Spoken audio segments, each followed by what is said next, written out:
This week is World Trade Week, a move aimed at smoothing out many of the world's post-war troubles through free interchange of goods. Kansas City, because of its interest in reaching new foreign markets, is taking as much a part in World Trade Week as any port city. There's been much talk about world trade, whether the U.S. and cities like our own Kansas City should open an aggressive campaign for foreign business.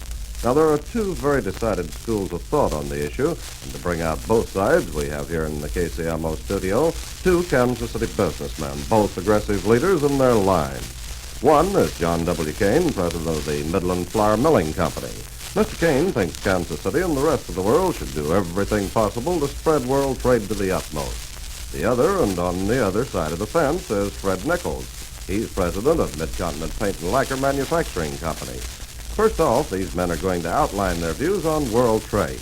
Then we'll turn this into a roundtable with each given the right to challenge the other's position. We'll begin with Mr. Nichols telling us why he does not favor world trade. Mr. Nichols, it's yours from now on. Naturally, there is a considerable amount of interest during World Trade Week in the possibilities of the small or average company exporting its products. I know that a good many Midwestern companies, a great number of whom are in Kansas City, do export to foreign countries, particularly in the South and the Central American states. I don't believe that my business justifies the amount of endeavor required to build an export business as long as the territory which we do serve and have served for a period of years is still unsaturated with the products we manufacture. I'd like to know then why we should export our products out of this country when our citizens in the immediate trade territory have not their own demands satisfied. As a manager of my business, I'm interested also, of course, in the future stability of the business, which means the assurance of continued customer loyalty insofar as the use of our products against competition is concerned. I can't see that it is possible to build this type of customer loyalty, which means future security of our business, in a business in a foreign country, as much as it is in one's own trade territory. Do you believe that the value of immediate income is as valuable to a business, to the average small company, as to the permanency of domestic customer loyalty? For a number of years, we in the Midwest, as well as all over the United States, have become used to the fact that we do not have desired items, such as automobiles, farm machinery, and a number of other things, while we do know that there is a large export business in this type of item. Do you not think that the United States standard of living would be lifted considerably if there were sufficient availability of these consumer goods? Very little of our manufactured items are diverted from fabrication immediately to the ultimate consumer. Employment in the United States depends greatly on the vast industry of distribution and the vast payroll of the jobber and the distributor, and those are the factors which would be eliminated by the processes of placing our manufactured items in the hands of foreign rather than domestic distributors. Another question, the consideration of credit of foreign customers is one which takes a more paramount place in the minds of the domestic credit man than does the domestic customer. Customers who are slow in paying their bills in the immediate trade territory or within the boundaries of the United States can be required to satisfy their obligation by due process of law, or, much easier, by personal contact of the credit man who speaks the language of the customer. Is it not impossible for a manufacturer to collect a bill from a foreign customer if the goods are delivered in a foreign country and the account is not satisfied? It would seem to me that the same proposition in games or war or any association would hold true in business in regard to keeping an organization or an interest for customers close-knit and well within immediate contact. In a world trade, an organization must be required to handle the detail of the sales and delivery and the services to the ultimate consumer in the foreign land. A small company does not have the wide expanded organization and the various types of personnel necessary to serve technically or competitively accounts at such great distances.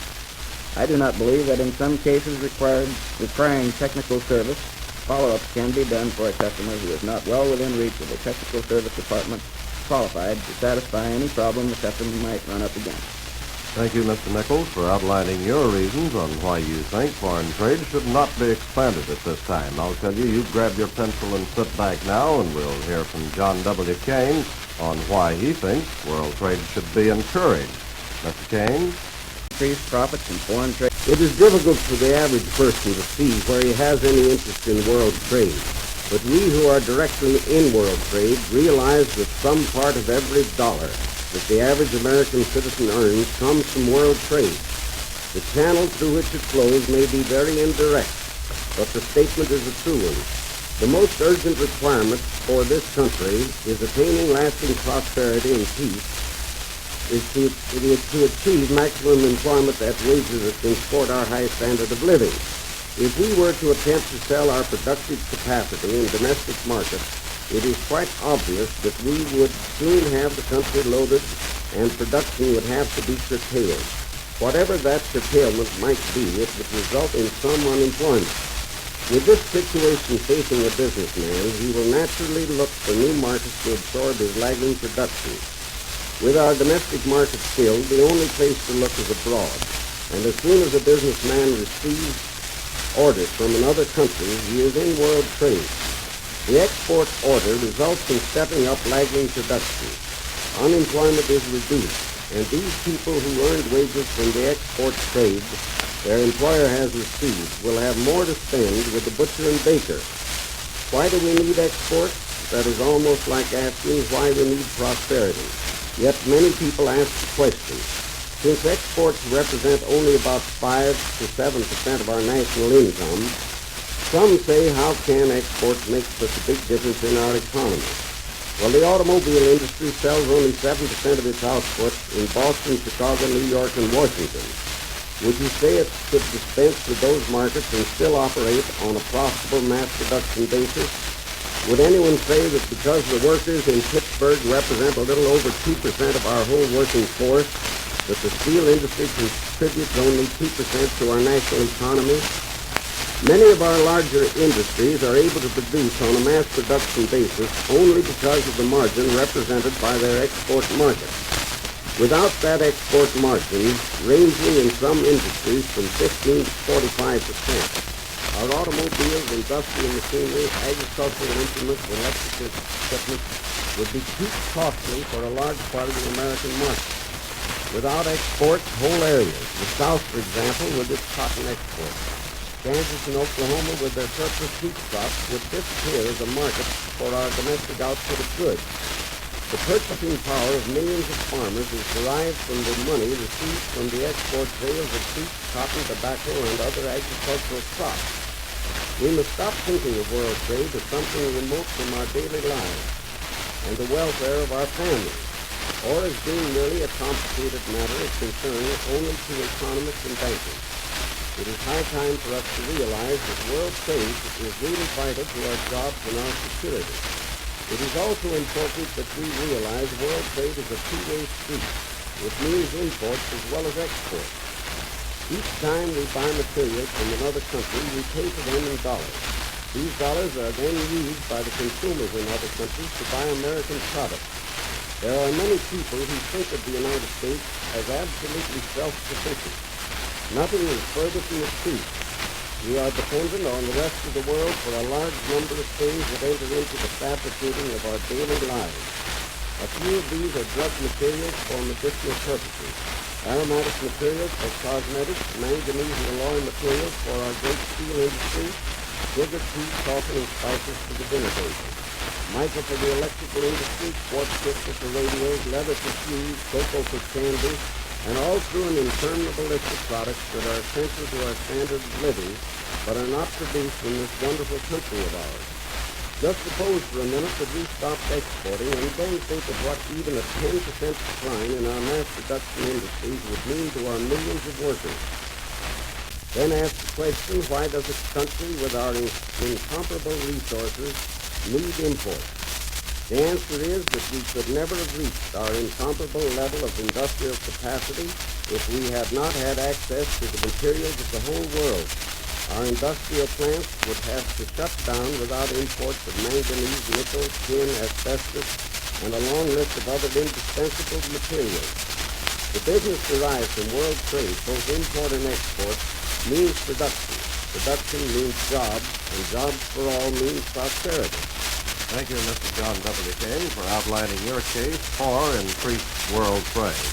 I see Mr. Fred Nichols here has been watching you with a great deal of interest. I believe he has one question right now he'd like to ask you. What is it, Mr. Nichols? Yes, I'd like to ask Mr. Cain, realizing, of course, as most businessmen do, that there has to be a balance of import and export.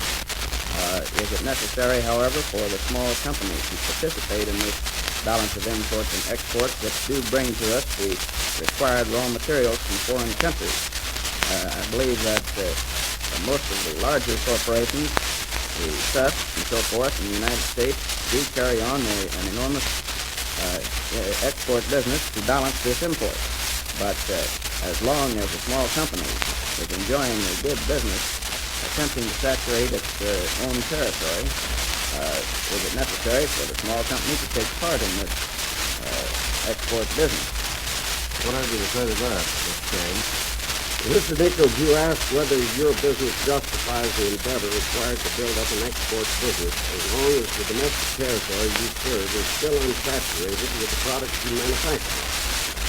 Our answer is that you can thank the export demand that the United States is enjoying today for the fact that your domestic market is unsaturated. If many hundreds of companies, no larger than yours, were not doing an export business, they would be offering their products in competition in your territory, and you would quickly feel the adverse effects of that competition. It's the same as you now benefit from the fact that the export market has kept the surplus taste out of your domestic market. I notice here, Mr. Nichols, you raise what I think is a very good question. That is the financial responsibility of the consignees. That's something I think we should have Mr. Cain answer, don't you, Mr. Nichols? I'd like to have him answer that, yes. Well, I've been in the export business directly for 30 years, and my father was in it before me. And I have found that from a credit standpoint, I've had fully as good, and in most cases, a better experience on credit in domestic markets than I've had in domestic markets. The credit information on buyers in all foreign lands is available to you at any time by inquiry from a number of our Kansas City banks or a commercial agency such as Dun & Bradstreet. I think I might point out here, too, that the Department of Commerce is cooperating with all concerns that wants to go into all the concerns who would like to engage in world trade, aren't they, Mr. Cain? That is correct. Are there any other agencies by which you could determine the credit ratings and the availability and the need for your product? There's the Foreign Credit Underwriters Insurance Agency in New York.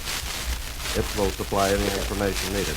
I'll tell you, Mr. Cain, I got the impression in listening to Mr. Nichols that he isn't against world trade in the future. He's thinking merely of saturating the home market for the time being, didn't you, Mr. Cain?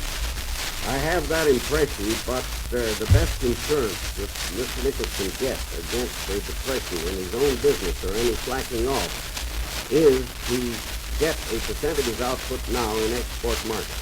What have you to say, Mr. Nichols? Well, I think that there is the possibility or the probability in most all business for exporting in the future. However, I wonder right now whether it is the thing to do. Well, I can understand your concern with supplying the home market first because, as you say, your ultimate market largely is in the domestic market. But when competition sets in, we'll probably call upon the export trade. Then you will turn into a world trade man, which is all we could ask, isn't it, Mr. Cain? The trouble with waiting is that it may be too late. Now is the time to get that insurance against a recession of business by going with our export markets today.